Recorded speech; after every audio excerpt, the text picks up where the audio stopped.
ఈరోజు మరలా తిరిగి ఈ ఆందోళనకరమైన పరిస్థితి. మొత్తం అన్ని పంటలకి ధాన్యం కొనే నాదుడు లేడు.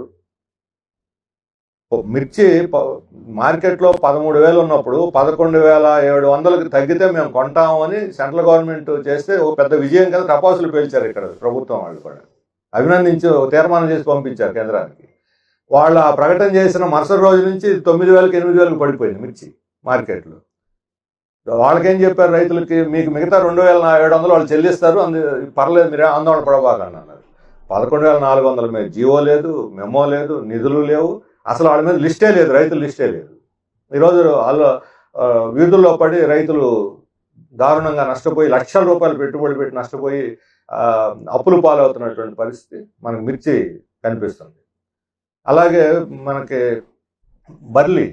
నల్లబర్లి ఏమని ఐటీసీ కంపెనీ, గాడ్ఫ్రే కంపెనీ, ప్రభుత్వం ఇప్పుడు కార్పొరేట్ల గురించి చెబుతున్నారు దయాదాక్షిణ్యాలతో. ఇప్పుడు రాఘుల్ గారు చెప్పారు P4 పెట్టి దయాదాక్షిణ్యాలని. ఏమాత్రం దయాదాక్షిణ్యం లేకుండా మీరు వెయ్యండి నల్లబర్లి మేము కొంటామని 15,000 రూపాయలు హామీ ఇచ్చి బాపట్ల, ప్రకాశం, గుంటూరు, పల్నాడు జిల్లాలో, కృష్ణా జిల్లాలో 5-6 జిల్లాలు రైతులు ప్రోత్సహం చేయించి ఇప్పుడు నల్లబర్లి కొనం, వైట్ బర్లి దీనికి కూడా సగం కొంటాం. వర్జీనియా పొగాకు దేశాలకి ఎగుమతి అయ్యేది, సగం బేళ్లు రిజెక్ట్ అవుతున్నాయి, తిరస్కరిస్తున్నారు. అసలు కొనడానికే తిరస్కరిస్తున్నారు. తీసుకెళ్లిన బేళ్ళని, సగం బేళ్ళని తిరస్కరిస్తున్నారు. 28,000 దానికి గత సంవత్సరం ఉంటే సగటు రేటు ఈ సంవత్సరం 20,000కు పడిపోయింది.